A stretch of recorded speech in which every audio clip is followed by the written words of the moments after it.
Is your debt causing you sleepless nights? Knock your debt out with Debt KO. And your debt won't be the only thing keeping you up at night. Debt KO. Free, impartial advice on all your debt.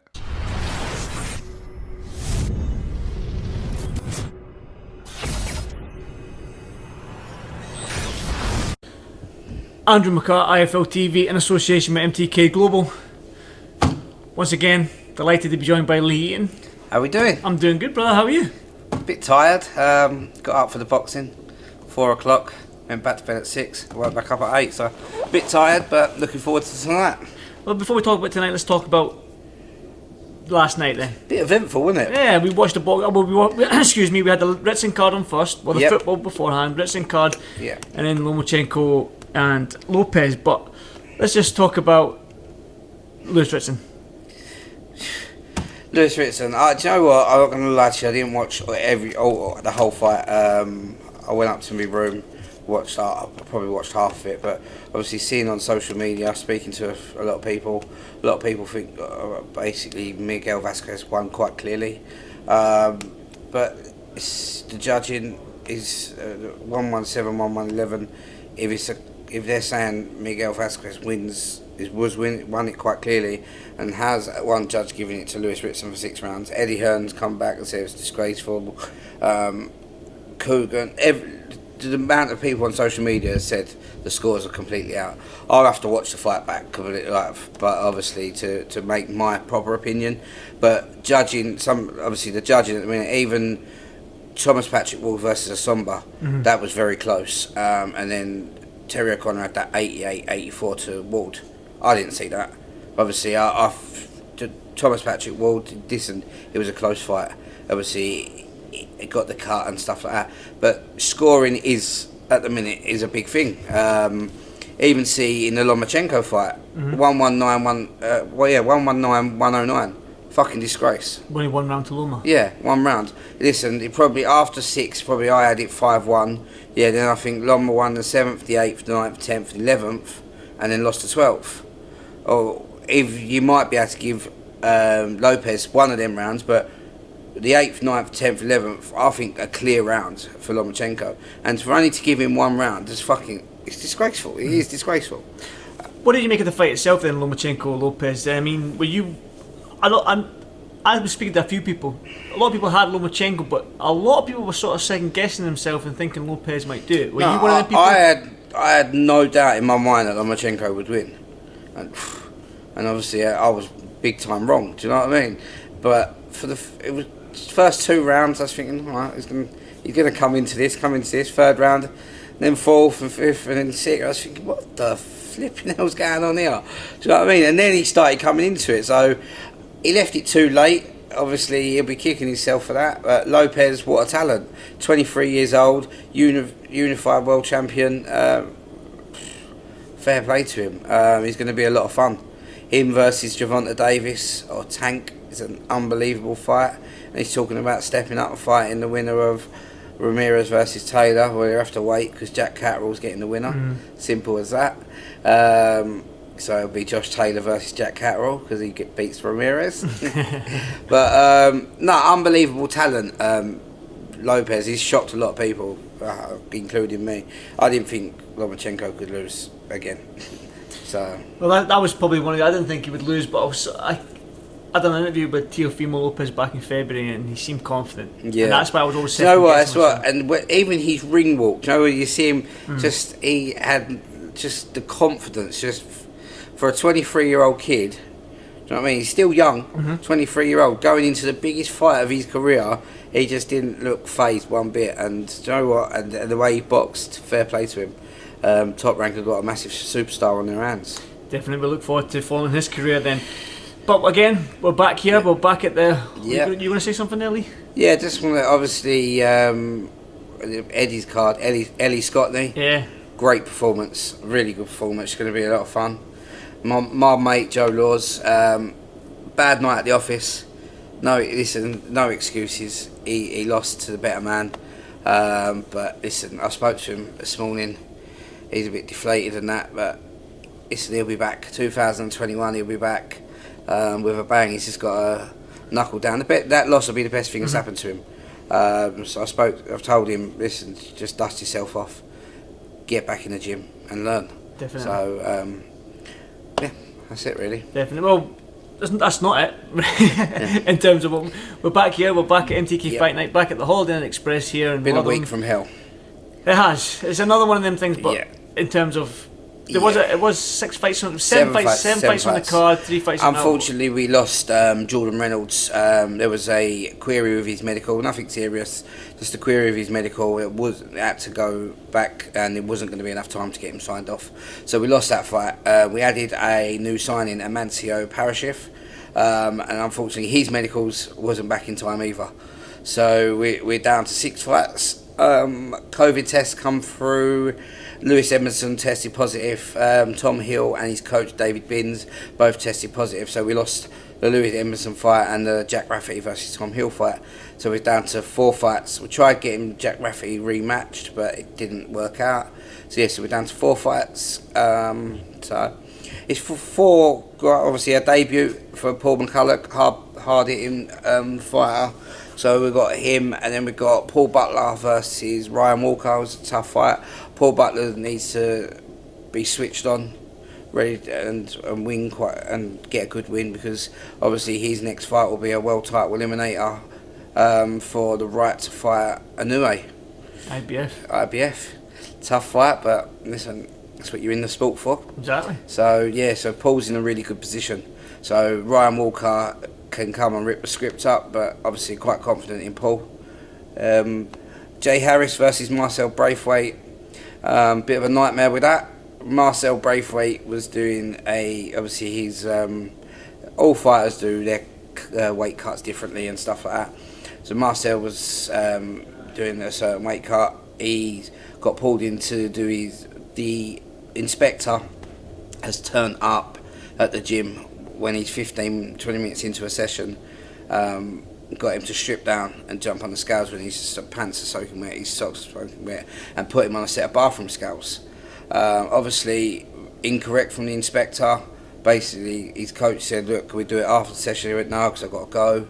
So obviously Marcel has missed his check weight, but if he'd wait till after the session, he made the check weight. So bit of a balls up from the British Border Control and with Marcel's team. It is what it is. We move on. No title on the line. He wasn't allowed to weigh no more than 8 stone 4. He wasn't allowed to weigh no less, than 8 stone 4 due to the medical reasons behind weight cuts and stuff like that. Yeah. So that's a 10-round fight at 8 stone 4 now. The weight will favour Marcel, but Jay Harris is a world-class fighter, so I believe He's shown that out in February. Yeah, exactly. He's shown that against Martinez. He's obviously former European champion. I believe that he'll win and win in style. So let's get Jay back on the horse, get a win, and then let's hunt another world title. Martinez not fighting next week? He hasn't got an opponent, so listen, if he wins tomorrow and he needs an opponent, give us a shout. Ed, give us a shout. We'll be on the next plane. Yeah, you'll be there as well, won't you? I'll be there. Good man. McKinson? McKinson. Michael McKinson, WBO number 8 or 9 at the minute. He's in a quite awkward position at the minute because not many people are fighting. Over the last year or so, we've offered fights to a lot of boys in the top 15 in Britain. I'm not going to start naming names because name them. No, listen. Obviously, before Luther Clay won the WBO Global, we offered it to him, to Al Siesta. Echo Esserman's team has had that offer. They turned it down. Obviously, they're both doing really well now, so them fights can be revisited. Obviously, it might not have been the right time for them to take that fight, so I'm not going to sit there and slag them. They're fighters; they'll fight anybody. Their management didn't fancy it, so it is what it is. So Martin Harkin stepped up. Hard hitting, 13-0, fancies it, thinks he's going to chin him. Said in your interview he's going to chin him. Yes. I don't think he'll chin him, and I think McKinson schools him, and he's going to move on.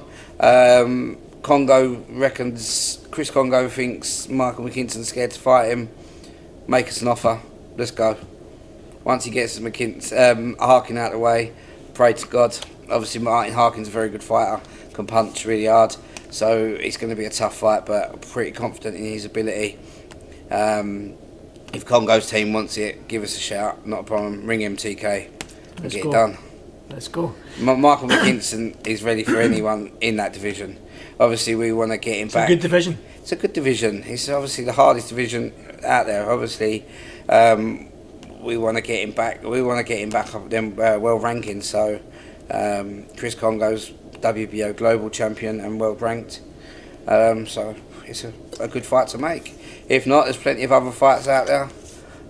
So yeah, the good thing is the 147-pound division's stacked. Like you said, there's loads of fights out there. And he makes the weight easy, so it's not about moving up. We're going to stay at 147. So yeah, we've got to, maybe we target the European champion or something like that. So we just get Harkin out of the way. It's a tough fight. If he gets Harkin out of the way, then obviously we can move on. But first things first, he's Harkin. Definitely, I can't look past an opponent. We've seen Josh just up against Ruiz. Exactly. It happens a lot. Carl. Do you know what I mean? Yeah, it's not going to happen. Fair play to Maxi Hughes. You just mentioned him. Yeah. Maxi Hughes is on an absolute roll, and it's been great working with him over the last couple of months. Obviously beat John O'Carroll in a tight fight. Obviously, best performance of his career. Then he's gone over to Dubai and beat undefeated, world-ranked Victor Kostashigov quite clearly. So yeah, fair play to Maxi Hughes. He's on a little roll at the minute, and he wants to get out again, but we'll see what happens. We've got to look at where we go next with him. But fair play to him. He's taking his chances. It's been a great lockdown for him. Definitely. Well, boxing fans have probably had a boxing overload in terms of the Ritson card and then Lomachenko Lopez last night, but there's our show tonight. There's MTK show tonight, so why should fans tune in again to IFL TV? This is the drama show, isn't it? Boxing. Yeah. This is 7 PM IFL TV. Tune in, and then we're moving on to next month, and then we've got obviously December's second card as well. Yeah. Do you want to just break down December 2nd card a little bit for us? Because we know. November 11th. I go November 11th. We've got Lee McGregor versus Kareem Garifi for the EBU title. An unbelievable fight. I managed Kareem Garifi, and obviously Lee McGregor's a friend of mine. Obviously with MTK, so it's a battle of MTK fighters. So it's a very, very tough fight for both. Garifi's shown he's a very good fighter, and obviously Lee's an unbelievable talent. On the co-main event for that will be Tursinbay Kalakmet, 1-0 Kazakh, who's an absolute unbelievable fighter. He fights Macaulay McGowan. Macaulay McGowan was meant to fight in Dubai. Rowan Date pulled out, so he was a bit down in the dumps and stuff like that. And then I rang him and said, "Do you want this fight?" And he was like, "Yeah." He went, "Fuck it, I'll beat him. I don't care. I'll fight him." And then I said, "All right, we've got it for a title now." He's like, "Yes, let's go." So fair play to Macaulay McGowan. That's an unbelievable fight. Obviously, Kalakmet's an absolute monster, so he's took on a big challenge there. So we're looking forward to that. Also on the bill, you got Inder Singh Bassi versus Jack Martin in a 6-rounder. Mate, my head's gone. Don't worry about it.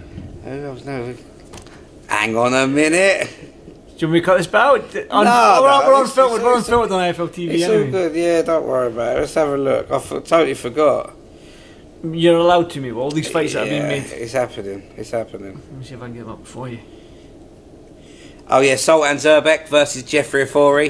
Jeffrey Ofori, don't turn down no man. He loves to fight. He's had an unbelievable last 12 months. Obviously in the Golden Contract, he beat Jed Carroll. Then he went in the Golden Contract, beat Kieran Geffen.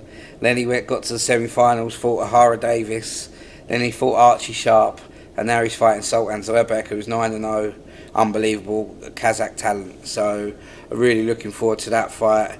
Also the debut of Hassan Azim, one of the Azim brothers. Hassan makes his debut, so I'm looking forward to watching him. Paddy Donovan versus Jamani Camaro. A very, very tough fight for Paddy Donovan. Jamani Camaro really, really fancies it, so we're looking forward to that. Paddy Donovan's got to show what class act he is, but he will be tested, obviously, against Jamani. So that's that show. Great show. Looking forward to that. December 2nd. No phone. No. December 2nd, the Golden Contract Finals. Jazza Dickens versus Ryan Walsh, WBO European title. Ricard Bolotniks versus Serge Michel for the light heavies. 2 absolute unbelievable fights. Looking forward to that. The undercard is pretty much, he's done, but I can't announce till we've announced. But there's an unbelievable fight, 2 undefeated MTK fighters fighting each other.